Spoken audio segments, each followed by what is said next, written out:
Salut à tous. Pour faire un bilan de cette saison, nous accueillons aujourd'hui Gary Sheehan et Vincent Leschen.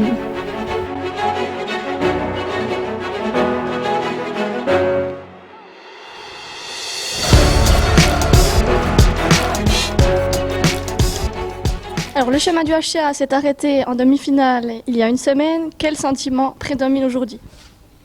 Ouais, on est quand même un petit peu frustré, en tout cas moi, pour ma part, d'avoir été à quelques matchs de la finale. J'aurais bien aimé pouvoir, du moins, aller jusqu'au bout, tenter une fois de gagner le titre encore. Mais ouais, il y a beaucoup de satisfaction aussi, puis il y a beaucoup de, on va dire, d'inachevé. Écoutez, il y a toujours une satisfaction au départ, mais c'est quand même un regret pour nous. Je pense qu'il y a pas mal de frustration parce que on savait que Langenthal, ça voulait être une grosse machine, mais c'est vrai que sur l'ensemble de la série, on les a quand même poussés à 2 prolongations. Et puis c'est vrai que le match à la maison, ça fait mal au cœur, surtout pour l'équipe et puis pour notre public qui était là, j'ai trouvé que c'était extraordinaire le premier match le vendredi à Langenthal. Quel plaisir puis quelle émotion de voir autant de personnes, même après une défaite, être là encore 45 minutes après le match. Et c'est vrai que les joueurs l'ont ressenti et c'est vrai que ça fait plaisir de travailler pour des gens comme ça. Lors de notre entretien en début de saison, vous nous indiquiez qu'une des faiblesses de l'équipe était l'aspect physique. Finalement, est-ce que c'est ce qui a manqué pour aller plus loin? Ouais, c'est une des aspects qui manque, je dirais, c'est un truc qui a vraiment fait défaut par moment.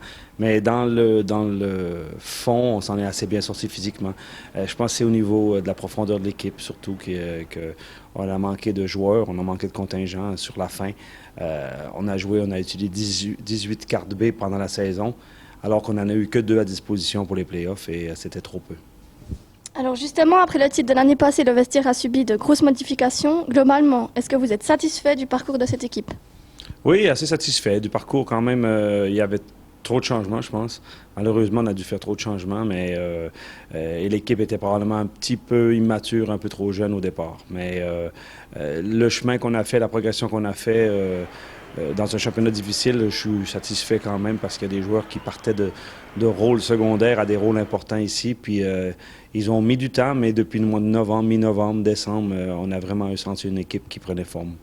Oui, écoutez, quand on voit les playoffs et puis certaines équipes qui étaient en vacances avant nous, je pense notamment à Holton, à Martigny, c'est vrai qu'on peut être que satisfait de ce qui s'est passé, surtout que pour nous, avec toutes les modifications, les changements qu'il y a eu dans l'équipe, 12 départs, et puis c'est vrai qu'après les 2 premiers tours, on était vraiment dans une situation délicate, puisqu'on était 9e. Et c'est vrai que grâce notamment à l'engagement, au professionnalisme de Gary, et puis c'est vrai que on a réussi, à faire progresser cette équipe, et c'est le but aussi en tant que directeur technique, c'est que l'équipe progresse. Et on a vu des jeunes qui se sont transcendés dans des moments importants, et aussi les joueurs d'expérience qui nous ont vraiment aidés à aller dans le bon chemin.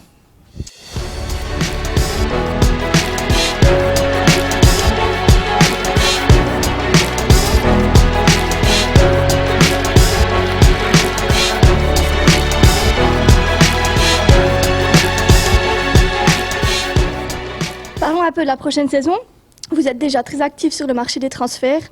Avec l'arrivée de plusieurs joueurs expérimentés, le HCA semble adopter une stratégie nouvelle. Oui, c'est différent. C'est vrai qu'on a commencé le marché un peu plus vite. L'année passée, en finissant au dernier match du championnat, au dernier match de la finale, comme ça, il ne restait plus grand-chose à disposition avec l'expérience. Et là, on a vu que ça nous a manqué. Fait qu'on a attaqué ça un peu plus vite. Vincent Leschen, depuis le mois de, je dirais, novembre, décembre, a mis les bouchées doubles de ce côté-là pour acquérir un peu d'expérience. Puis c'est ce qu'on est allé chercher en premier pour avoir, on va dire, deux premières lignes un peu plus percutantes que seulement une ligne et demie.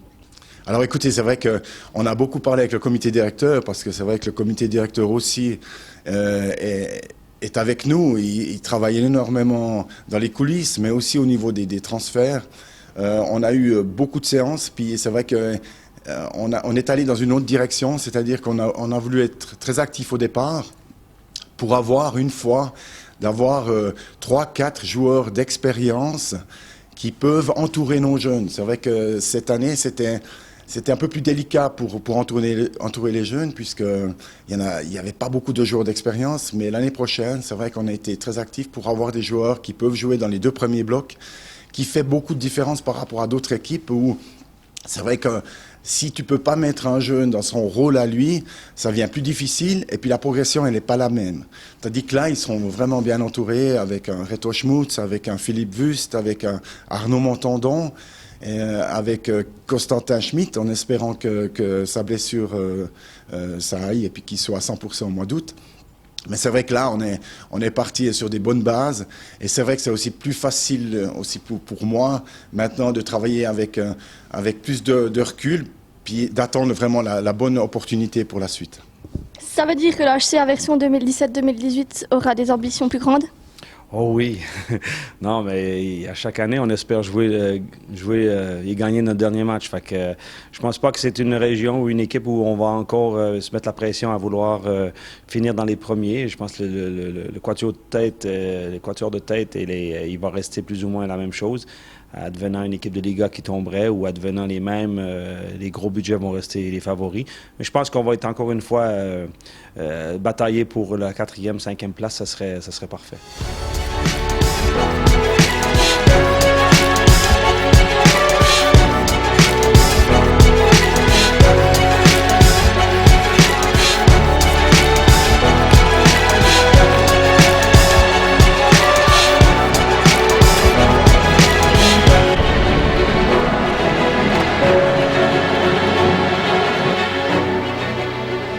Cette saison, vous avez intégré des régionaux comme Steven Maca et Thomas Devèvre. Y a-t-il actuellement des jeunes qui frappent à la porte de la première équipe?